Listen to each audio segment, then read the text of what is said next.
All the World's a Stage, wrote by William Shakespeare. First of all, I would like to tell you something about William Shakespeare. William Shakespeare एक बहुत ही जाने माने world के greatest dramatist और poet रहे हैं. उन्होंने 38 place and 154 sonnets that means poems लिखी है. उनका कंट्रीब्यूशन इंग्लिश लैंग्वेज के लिए 17,000 to 30,000 वर्ड्स के लिए रहा है. Now this poem all the world's a stage, ये एक मोनोलॉग है जो उन्होंने अपने वेल नोन प्ले से लिया है, जिस प्ले का नाम था एज यू लाइक इट. उसी प्ले का सेकेंड सीन एक्ट 6 पेज 6 है all the world's a stage. Monologue is a dialogue. Monologue का मतलब क्या होता है? कोई भी एक इंसान अपने आप से कन्वर्सेशन कर रहा है, सामने किसी को बोल रहा है लेकिन सामने वाले ऑडियंस से उसको कोई रिस्पॉन्स नहीं मिलता. इनएक्टिव ऑडियंस होती है बेसिकली, दैट इज़ मोनोलॉग. ये पोएम में पोएट ने कंपेयर किया है वर्ल्ड को एक थिएट्रिकल स्टेज से, जहाँ पे ह्यूमन बीइंग्स इनएक्ट करते हैं अपना रोल. वो लोग एंटर करते हैं बर्थ लेके, बाकी अपना वो रोल प्ले करते हैं as a father, son, daughter in law and all such. और अपना रोल प्ले करने के बाद वो दुनिया छोड़ के चले जाते हैं through death. Now let's begin. All the world's a stage and all the men and women merely players.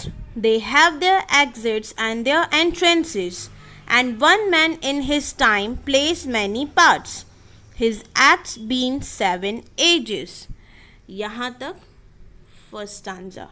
Now, अब जो विलियम शेक्सपियर है उन्होंने वर्ल्ड को एक स्टेज से कंपेयर किया है, दैट इज़ मेटाफर. ये लाइन पूरी कौन सी फिगर ऑफ स्पीच है? मेटाफर. अब यहाँ पे इन्होंने कहा है कि जैसे एक्टर क्या करते हैं, एक्टर स्टेज पे आते हैं, परफॉर्म करते हैं एंड वहाँ से चले जाते हैं जैसे ही उनका रोल प्ले ख़त्म होता है. सेम वे में उनका कहना है कि ये तो पूरी दुनिया वो एक स्टेज है, क्योंकि यहाँ जितने भी, चाहे वो मैन हो चाहे वो विमेन हो, हर एक कोई सिर्फ और सिर्फ, मियरली मतलब सिर्फ एक प्लेयर का रोल प्ले करने आया है. प्लेयर मतलब एक्टर का रोल प्ले करने आए हैं. वो लोग अपना एंट्रेंसेस कैसे लेते हैं? By birth. जब उनका बर्थ होता है तो उनका एंट्रेंस होता है, और जैसी उनकी डेथ होती है उस तरीके से वो अपनी दुनिया को, वर्ल्ड को एग्जिट कर देते हैं, छोड़ जाते हैं. एक इंसान अपने लाइफ टाइम में, one man in his time मतलब एक इंसान अपने लाइफ टाइम में बहुत सारे पार्ट्स प्ले करता है. आप इस किसी के बेटी हो सकते हो, बहू, दामाद हो सकते हो, चाचा चाची, मामा मामी, mother father, you can be anything. Like आप बहुत सारे रोल प्ले करते हो. जैसे जैसे एज बढ़ता जाता है you keep on playing the role, right. और उसके जो एक्ट्स हैं वो 7 एजेस में डिवाइड किए गए हैं as per the Shakespeare. Let's begin with the next stanza. At first the infant mewling and puking in the nurse's arms. अब ये हमारा फर्स्ट स्टेज है, जस्ट रिमेंबर इट, ओके. ये हमारा फर्स्ट स्टेज है. पहले क्या होता है? इन्फेंट होते हो. Infant means new born baby हो आप. म्यूलिंग मतलब वीक वॉइस में रोते हैं बच्चे. कैसे? एकदम वीक वॉइस में रोते हैं, चिल्ला चिल्ला के रोते हैं, लेकिन बट वीक वॉइस होती है, एकदम दबी सी आवाज़ होती है. प्यूकिंग का मतलब होता है वोमिट करना. वो वोमिट किसके आर्म्स में करते हैं? Nurses arm. नर्स कौन होती है? उनकी मदर होगी, उनके ग्रैंड पेरेंट्स होंगे, जिसके भी आर्म्स में होते हैं वो वोमिटिंग करते हैं. तो सबसे पहला स्टेज है जहाँ पे वो इन्फेंट होते हैं, जब उनको कुछ समझ नहीं आता कि आसपास क्या हो रहा है, कोई आइडिया नहीं होता. जब लेकिन उन्हें कोई चीज़ चाहिए होती है, या उन्हें भूख लगती है, या फिर उनको कोई प्रॉब्लम हो रही है, अनकंफर्टेबल है, तो वो रोते हैं, so that we can understand कि उनको कुछ ना कुछ अनकम्फर्ट हो रहा है. So that was the first stage.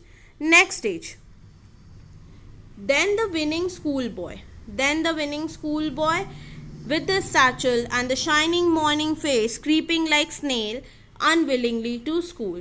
This is the second stage. Okay. अब आता है विनिंग स्कूल बॉय. विनिंग का मतलब होता है कंप्लेन करता हुआ स्कूल बॉय है, जिसके शोल्डर पे सैचल होता है. Satchel means school bag. और शाइनिंग मॉर्निंग फेस मतलब उसके चेहरे पे एक इनोसेंस दिखाई देती है. क्रीपिंग लाइक स्नेल, ऐसे रेंगते हुए चलता है जैसे स्नेल होता है. अनविलिंगली टू स्कूल, स्कूल जाने के लिए बिल्कुल भी राज़ी नहीं होता। बट अब ये स्टेज उसकी ऐसी होती है कि हर कोई एक्सपेक्ट करता है कि वो उनकी बात माने, जो भी उसके एल्डर्स हैं, जो भी उसके पेरेंट्स ग्रैंड पेरेंट्स हैं, वो उन सब की बात माने। इसलिए वो उनकी बात मान के स्कूल तो जाता है, बट अपनी खुशी से या विलिंगली नहीं जाता, क्योंकि हर कोई बच्चा हंसते हंसते स्कूल नहीं जाता बचपन में, वो उसको खींच खींच के ले जाना पड़ता है। And then the lover, sighing like furnace, with a voiceful ballad made to his mistress eyebrow. अब इसका ये थर्ड स्टेज आ जाता है, जब वो एक लवर बन जाता है, गहरी सांसें लेता है, जैसे कहीं पे भट्टी जल रही हो वैसी गहरी सांसें लेता है, सैड सॉन्ग्स गाता है, woeful mean sad, ballad mean songs गाता है अपने बिलव्ड की आईब्राउज को देख करके। यहाँ पे वो पूरे दिन भर गहरी सांसें लेता रहता है, बस अपने बिलव्ड के बारे में सोच रहा रहता है, उसकी जो लवर है उसके बारे में सोच रहा रहता है, उसके बारे में सॉन्ग्स गाता है, सॉन्ग्स लिखता है। ये उसका थर्ड स्टेज होता है। Then a soldier full of strange oaths and bearded like the path, jealous in honor, sudden and quick in quarrel, seeking the bubble reputation even in the cannon's mouth. फिर आती है fourth stage. अब वो lover के stage से हट के soldier बन जाता है। Soldier means fighter. अब बहुत अजीबोगरीब कस्में खाने लगता है। ओथ मीन्स कस्में खाना, वादे करना, प्रोमिसेस करना। उसकी जो बियर्ड है, दाढ़ी है, वो लेपर्ड जैसी हो जाती है। Jealous in honour, jealous in honour means उसको सोसाइटी में एक अपना नाम चाहिए, रिकॉग्निशन चाहिए कि सोसाइटी में लोग उसको जाने पहचाने, और ये सब चीज़ उसको क्विकली चाहिए, सडन चाहिए, और वो किसी से भी लड़ने के लिए रेडी है। क्वेरल मीन्स फाइट करने के लिए रेडी है। उसको सिर्फ क्या चाहिए? Temporary reputation. Bubble reputation means temporary reputation चाहिए।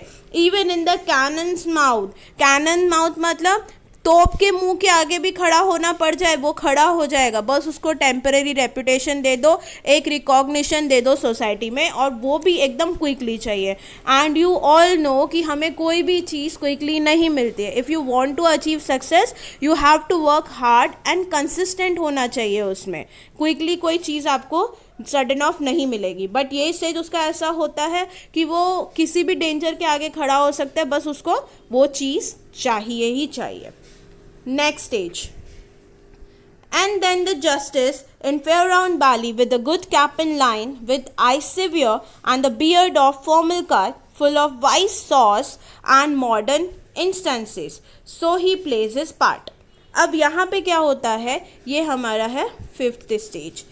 फिर आता है जस्टिस का लेवल। जस्टिस का लेवल मतलब वो बहुत ही अच्छे से जज कर सकता है चीज़ों को। अब काफ़ी एक्सपीरियंस आ गया है ना, लगभग फेयर राउंड बैली हो गई है, मोटू मोटू सा हो गया है, गोल सा पेट हो गया है, with a good cap in line. Good cap in line मतलब इतना एक्सेस खाता है, ओवर खाता है कि फैट्स की लेयर जमा हो गई है उसके ऊपर। उसकी जो आईज है वो बहुत ही सीरियस रहती है, सीरियसनेस उसकी आंखों में आप देख सकते हो। एंड हमेशा उसकी दाढ़ी फॉर्मल कट में रहेगी, कोई वो स्टाइलिश सा कट नहीं रखता अभी। बहुत ही समझदारी वाली बातें करता है। सेइंग्स, सॉस का मतलब होता है सेइंग्स, बातें करना, वैसी बोलना। मॉडर्न इंस्टेंसेस, मॉडर्न एग्जाम्पल देता है। इस तरीके से वो अपना फिफ्थ रोल प्ले करता है। मतलब ये वो स्टेज आ जाता है कि अब वो इतना एक्टिव नहीं है, एनर्जेटिक नहीं है, जब जैसे वो यंग होता था तब होता था। अब वो बहुत मेच्योर हो गया है, एक्सपीरियंस हो गया है, उसकी आंखों में सीरियसनेस दिखती है। अब वो ये ऑनर और फिर सोसाइटी में रिकॉग्निशन, इन सब की कोई उसको क्रेविंग्स नहीं है, उन चीज़ों के पीछे वो बिल्कुल नहीं भागता। अब उसको छोटी छोटी चीज़ों में लाइफ का इंजॉयमेंट मिलता है, बहुत अच्छी अच्छी बातें करता है, और वही नॉलेज जो उसने एक्सपीरियंस किया है वही वो यंगर जनरेशन को भी देना चाहता है, और इसी तरीके से वो ओल्ड नॉलेज को न्यू के साथ में कैरी फॉरवर्ड करते जाता है। Sixth stage shifts into the lean and slippered pantaloon with spectacles on nose and pouch on side. His youthful horse, well saved a vulture wide, for his shang and his big manly voice, turning again toward childish treble and pipes and whistles in his sound. अब शुरू होता है उसका sixth as क्या होता है, तब वो लीन होने लगता है, मीन्स पतला होने लगता है, स्लीपर्स पहनता है, पायजामास पहनता है, पैंटलून का मतलब होता है पायजामास, विथ स्पेक्टिकल्स ऑन नोज, नाक पे हमेशा चश्मा अड़ा रहता है क्योंकि वो आंखों पे चश्मा पहनता है, पाउच उसके एक साइड में रहता है।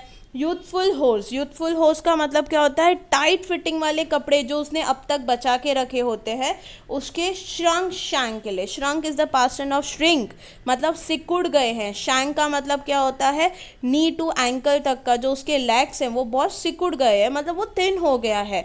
और उसकी जो बिग मैनली वॉइस थी, जो एकदम आदमियों जैसी आवाज़ थी, वो अभी बहुत ही पतली हो गई होती है, बहुत ही वीक वॉइस लगने लगती है। Turning again to his childish treble का मतलब क्या होता है, बच्चों की आवाज़ जैसा वो टर्न होने लग गई है एकदम। जब वो बोलता है तो उसमें वीकनेस लगती है, जैसे बच्चे के रोने की आवाज़ में हमने क्या बोला था, वीक वॉइस में वो रोते हैं, वैसे उसकी आवाज़ में वीकनेस लगती है। जब वो बोलता है तो मुंह से हवा निकल जाती है, सीटी सी बज जाती है उसके साउंड में। तो यहाँ पे हमारा सिक्स्थ एज कंप्लीट होता है। Now we switch to the last scene, that is the seventh stage of life. Last scene of all that ends the strange eventful history is second childishness and mere oblivion, sense teeth, sense eyes, sense taste, sense everything. Last scene ये है कि जो एक बहुत ही अजीब सी history में convert होता है, मतलब ये एक वो टाइम आ जाता है जब आप हम पुरानी बातें सोच रहे हो, आपके मन ही मन में चीज़ें चलती रहती है, बट आसपास क्या हो रहा है आपको कोई आइडिया नहीं होता, कुछ समझ नहीं आता। जैसे फर्स्ट स्टेज था infancy level, that is newborn वाला लेवल, तब आपको समझ नहीं आता है ना आसपास क्या हो रहा है, वैसे यहाँ पे भी आपको कुछ समझ नहीं आता। एंड यहाँ भी फर्स्ट चाइल्डहुड की तरह आप किसी और के ऊपर डिपेंड हो जाते हो। यह आपका सेकंड बचपना, बोलते हैं ना बुढ़ापा बचपने के समान है, सेम उसी वे में ये बोला गया है कि आपका सेकंड बचपना, सेकंड चाइल्डिशनेस शुरू हो जाता है। मियर मीन्स ओनली, ओब्लिवियन का मतलब अनकॉन्शियस रहते हो आप, सिर्फ आपको कुछ कॉन्शियस नहीं होता कि क्या हो रहा है क्या नहीं हो रहा है। सेंस का मतलब होता है विदाउट, मतलब आपके दांत नहीं रहते, आंखें हैं बट आईसाइट बिल्कुल जा चुकी है, कुछ दिखाई नहीं देता, ज़बान है लेकिन टेस्ट करने में कुछ समझ नहीं आता कि कैसा टेस्ट हो रहा है, कुछ भी चीज़ समझ नहीं आती कि आसपास क्या चल रहा है क्या नहीं चल रहा है। और इस तरीके से धीरे धीरे करके सेंस लूज़ करके आप अपनी दुनिया को, वर्ल्ड को छोड़ जाते हो, जिस तरीके से आए थे उसी तरीके से छोड़ के चले जाते हैं। That's all for today, thank you.